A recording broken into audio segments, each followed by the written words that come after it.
Bom, vamos lá. Quando o nosso paciente está sentadinho no leito, a gente diz que ele está em posição de Fowler, tá bom?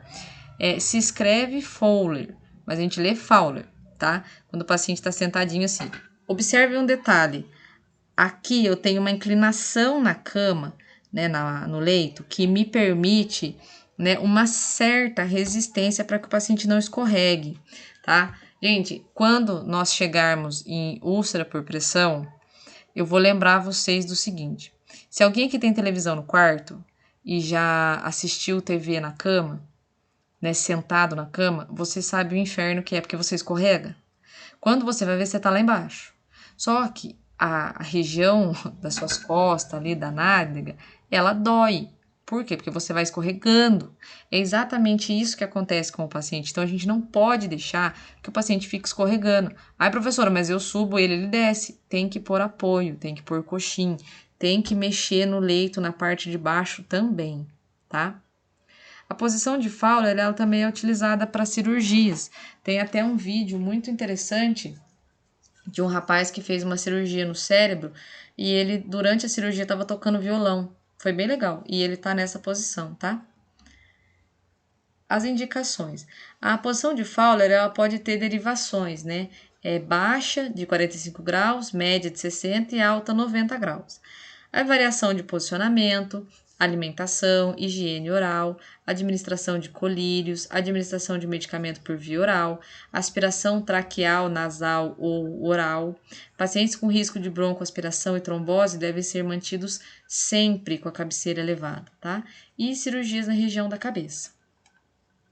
Posição ginecológica. Existe uma confusão entre a posição ginecológica e a litotômica. Então, vamos entender o seguinte: a posição ginecológica é aquela que a paciente ou o paciente fica com a planta do pé no leito ou na superfície que ele está apoiado, tá? Então, a planta do pé fica dessa forma, tá ok?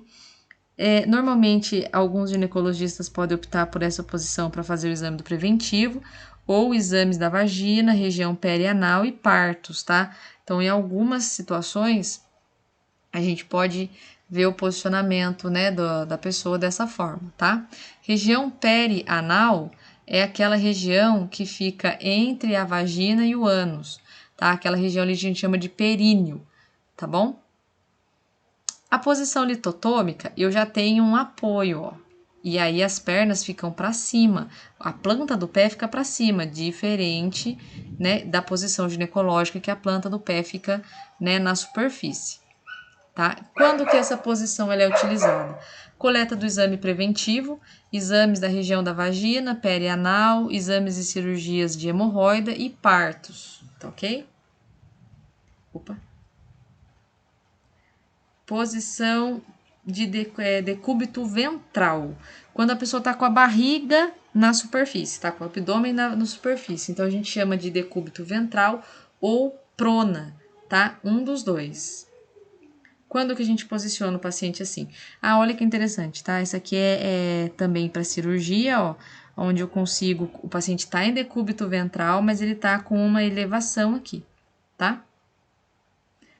Alívio de cólicas e dores abdominais, exames e cirurgias na coluna, na região cervical e cirurgias vasculares.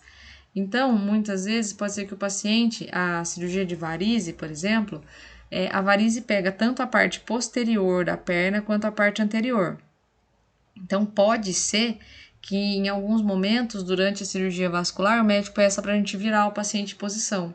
Tá? É bem legal, porque você não pode encostar em nada, você mal pode encostar o paciente, você tem que virar ele com a força do pensamento, quase. Mas a gente vira, e dá certo. Trendelenburg. Gente, nesse caso aqui, Trendelenburg é o nome, né, do médico que descobriu essa posição. É óbvio que a gente não fica com o paciente dessa forma, mas o que aconteceu? Ele verificou algumas melhoras, né, em algumas situações quando o paciente fica com a cabeça, né, inferior ao restante do corpo. Então, essa posição proporciona o deslizamento das vísceras abdominais na direção do tórax.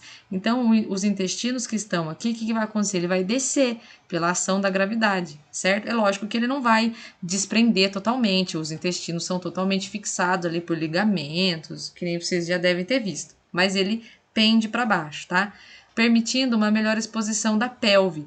Aonde é a pelve? A pelve é aqui, ó, essa região aqui onde eu tô passando o mouse, tá? Mas acontece o seguinte, o seu peso sobre o diafragma, acrescido do aumento do volume do sangue pulmonar, pode diminuir a expansibilidade pulmonar, diminuindo assim o fator ventilação-perfusão. Então, assim como eu vou ter uma exposição da pelve, coisas vão acontecer devido à pressão de todas essas vísceras aqui em cima do diafragma, tá?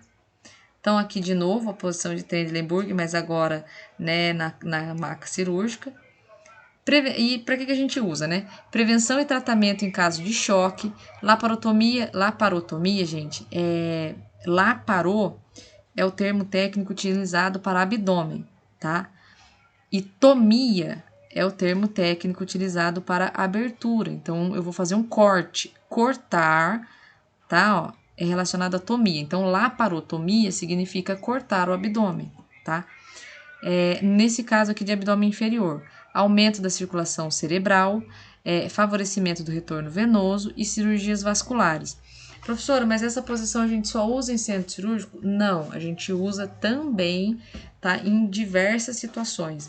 Então, por exemplo, se você chegar na sua casa com muita dor na perna, você pode colocar um pequeno calço, não vai colocar um tijolo inteiro, tá?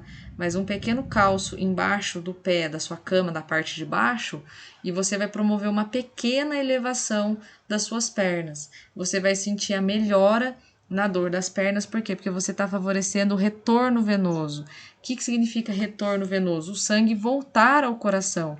Observem que para o sangue descer é fácil, a gravidade puxa, né? Quando a gente está de pé. Mas e para o sangue subir? É trabalhoso, né? Então, favorece o retorno venoso, tá? E a gente já volta para falar do Trendelenburg reverso.